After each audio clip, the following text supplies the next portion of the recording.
ළමයි අද අපි කතා කරන්නේ 11 වසරේ න්‍යාස පාඩම.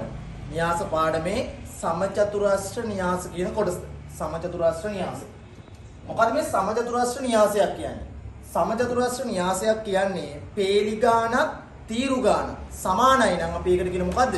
සමචතුරාස්‍ර න්‍යාසයක්. බලමු අපි උදාහරණ. බලන්න ළමයි මම මේ ලියපු න්‍යාසයේ මේ පැත්තට තියෙන පේලි අපි මේවට කියනවා පේලි.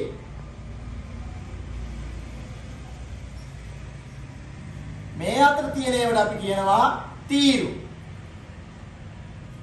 බලන්න මේකේ පේලි ගාන දෙකයි. පේලි දෙකයි. ඒක මම මෙතන ලියනවා දෙකයි. පේලි දෙකයි. මේ පැත්තට තියෙනවා තීරු. තීරු කීයද? දෙකයි.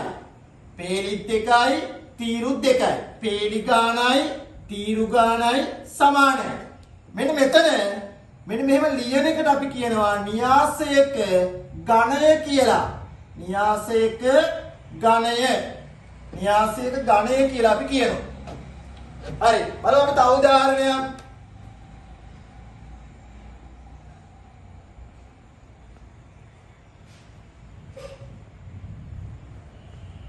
බලන්න ළමයි මේකේ පේලි කීයක් තියෙද? 3ක්. පේලි තියෙනවා 3ක්. තීරුත් තියෙනවා 3ක්.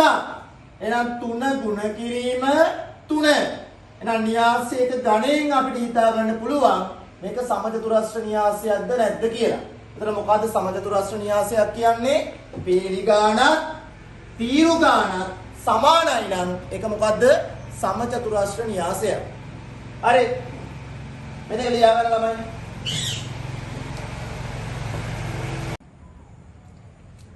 ළමයි සමචතුරාස්‍ර න්‍යාසයට තේ මම ඔයාලට ඉස්සෙල්ලම කියලා දෙනවා න්‍යාස එකතු කරන්නේ කොහොමද කියලා. සමචතුරාස්‍ර න්‍යාස එකතු කිරීම. බලන්න. ඔයාලට මෙහෙම කරන්න පුළුවන්. බලන්න මේ න්‍යාසයේ මෙන්න මේ පේලි.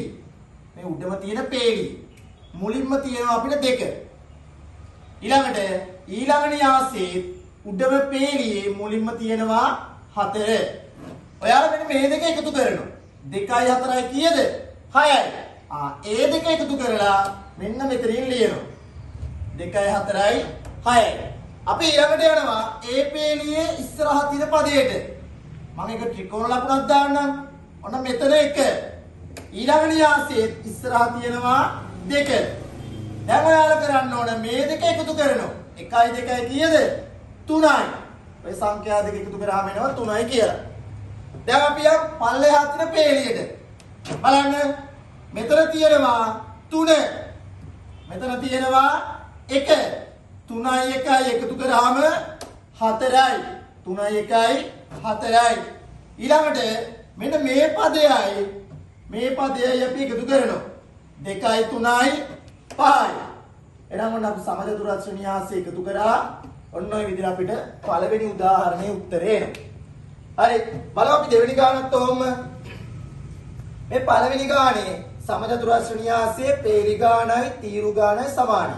2 2 තියෙන්නේ. දෙවෙනි ගානේ පේලි ගානයි තීරු ගානයි සමානයි 3 3 තියෙන්නේ. බලමු ඒත් මේ වගේම තමයි. මුලින්ම තියෙන එකත් එක්ක එකතු කරනවා. 3යි 1යි 4යි. ඊළඟට තියෙන එකත් එක්ක එකතු කරනවා. 2යි බිංදුවයි 2යි.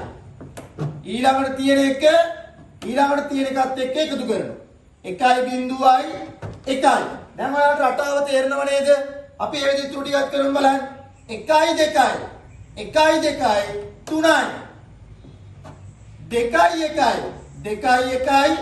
3යි. 1යි බිංදුවයි 1යි. 3යි බිංදුවයි 3යි. 4යි 1යි 5යි.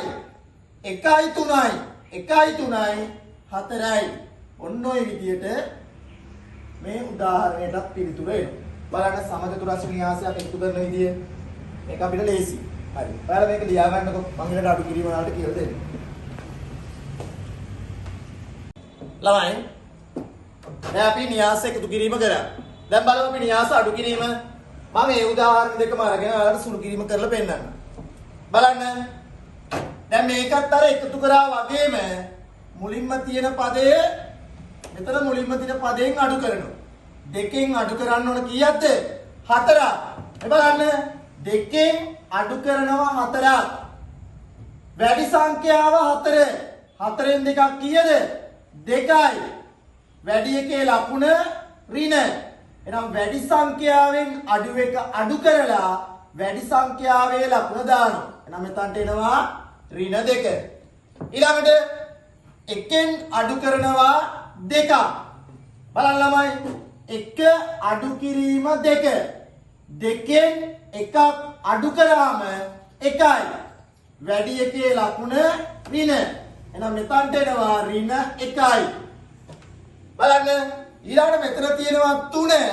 මෙතන තියෙනවා 1. 3ෙන් එකක් අඩු කරාම ධන 2යි. 3ෙන් එකක් අඩු කරාම ධන 2යි. බලන්න ධන 2ෙන් ධන 3ක් අඩු කරන්න ඕනේ. ධන 2ෙන් ධන 3ක් අඩු කරන්න ඕනේ. 3ෙන් 2ක් අඩු කරාම 1යි.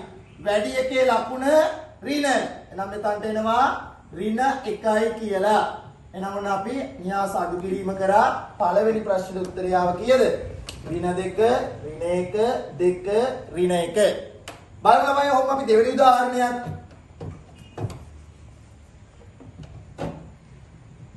බලන්න අර මේ වගේම තමයි. 3ෙන් අඩු කරනවා 1ක්. 3ෙන් එකක් අඩු කරාම ධන 2යි. දෙකෙන් බිංදුවක් අඩු කරාම ධන 2යි. එකෙන් අඩු කරනවා බිංදුවක් 1යි. එකෙන් බිංදුවක් අඩු කරාම 1යි. ඒ විදිහට අපි ඊටු ටිකත් අඩු කරමු බලන්න. එකෙන් 2ක් ඍණ 1යි. දෙකෙන් එකක් ධන 1යි. එකෙන් බිංදුවක් ධන 1යි. 3ෙන් බිංදුවක් ධන 3යි. 4ෙන් එකක් ධන 3යි. එකෙන් 3ක් ඍණ 2යි. ඔන්න ඔය විදිහට අපිට දෙවෙනි ගානේ පිළිතුර එනවා. තේරුණා නේද ළමයි? එකතු කිරීමත් අඩු කිරීමත් එකම විදිහටම තමයි යන්නේ. ඔයාලා හරියට මේක රටාවල් ගන්න ඕනම ගානක් මේ විදිහට හදන්න පුළුවන් එකතු කිරීම අඩු කිරීම සම්බන්ධව. හරි. ලියා ගන්න ළමයි. ළමයි දැන් බලන්න ඔයාලා ඊළඟ කොටස අපේ න්‍යාස ගුණ කිරීම. මොකද කරන්න ඕන අපි න්‍යාස ගුණ කරන්න ඕන. සමචතුරාස්‍ර න්‍යාස. හරි. අපිට උදාහරණයක් තියෙනවා. බලන්න. ඔයාලා මුලින්ම කරන්න ඕනේ මේකේ මෙන්න මේ පේලිය. මෙන්න මේ පළවෙනි තීරුවත් එක්ක ගුණ කරන්න ඕනේ. මේ පළවෙනි පේලිය පළවෙනි තීරුවත් එක්ක ගුණ කරනවා. මේ බලන්න. දෙවාරයක් 1. මේ දෙක ගුණ කරනවා 1. මම ඔයාලට පැහැදිලි වෙන්න දිගාරල එක ලියන්න. දෙවාරයක් 1. ඔන්න ලියුවා. එකතු කිරීම. ඊළඟ මෙන්න මේ 1 ගුණ කරනවා මේ පහළ තියෙන දෙකේ. අයි මේ පේලිය මේ තීරුවේ. එක් වාරයක් 2. එක් වාරයක් 2. ඔන්න දැන් මේ පේලියෙන් මේ තීරුව ගුණ කරා අපි ඒක එකකට ලියුවා. හරි. දැන් මේ පේලියම ඊළඟ තීරුවෙන් ගුණ කරනවා. දෙවාරයක් 4. දෙවාරයක් 4. එකතු කිරීම. 3 වාරයක් 1. 3 වාරයක් 1. ඔන්න අපි එතන එකක් ගත්තා. දැන් බලන්න ළමයි මේ පේලියෙන් මේ තීරුව ගුණ කරා ඒක මෙතන. මේ පේලියෙන් මේ තීරුව ගුණ කරා ඒක මෙන්න මෙතන. හරි. දැන් උඩ පේලියෙන් මේ තීරු දෙකම ගුණ කරලා තියෙනවා. දැන් අපි යනවා යට පේලියට. බලන්න මෙන්න මේ බිංදුව ගුණ කරනවා එකෙන්. බිංදුව ගුණ කරනවා එකෙන්. බිංදුව වාරයක් 1. එකතු කිරීම. 3 ගුණ කරනවා 2. 3 ගුණ කිරීම 2. මේ පේලිය මේ තීරුවෙන් ගුණ කරා. බලන්න බිංදුව ගුණ කරනවා 4. බිංදුව වාරයක් 4. 3 ගුණ කරනවා 1න් 3 වාරයක් 1 ඔන්න ඔය විදිහට අපි ලියනවා මේක තනි න්‍යාසයකට එන්නේ හරි බලන්න ළමයි 2 ගුණ කරා 1න් 1 ගුණ කරා 2න් 2 ගුණ කරා 4න් 1 ගුණ කරා 1න් බිංදුව ගුණ කරා 1න් 3 ගුණ කරා 2න් බිංදුව ගුණ කරා 4න් 3 ගුණ කරා 1න් හරි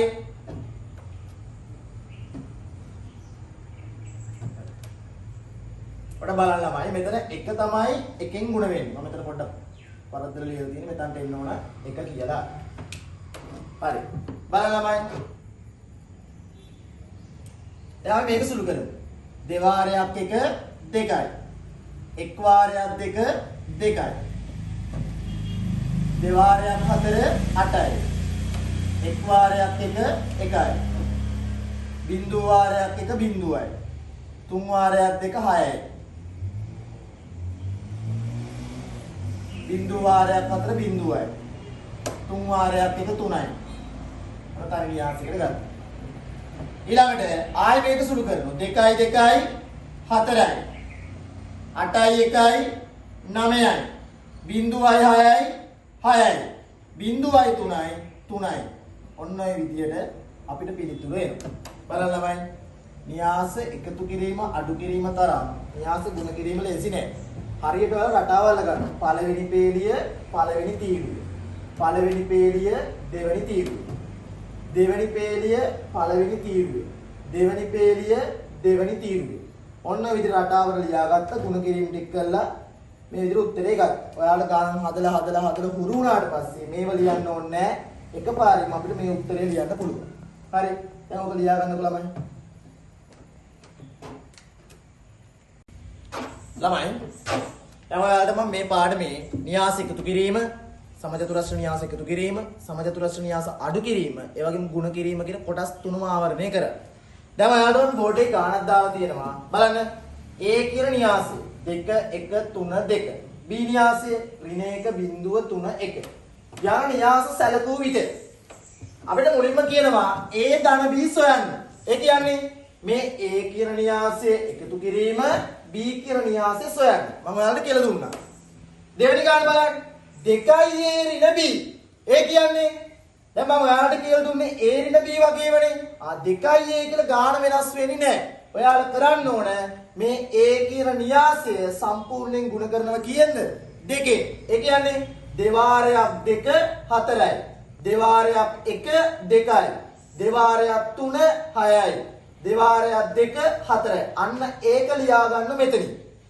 B කියන න්‍යාසය ලියන මෙතනින්. ඊට පස්සේ අපි සුළු කරලා උත්තරේ ගන්න. ගුණ කිරීම දැන් මම ඔයාලට කියලා දුන්නා. ඒ රටාවට ඒ ගණන් ටික මම කියලා දීපු ගණන් ටික දෙතුන් පාරක් හදලා ඔයාලා අච්චු පොතේ උදාහරණ තියෙන ඒවත් දෙතුන් පාරක් කරලා ඊට පස්සේ මේ ගානත් හදන්න.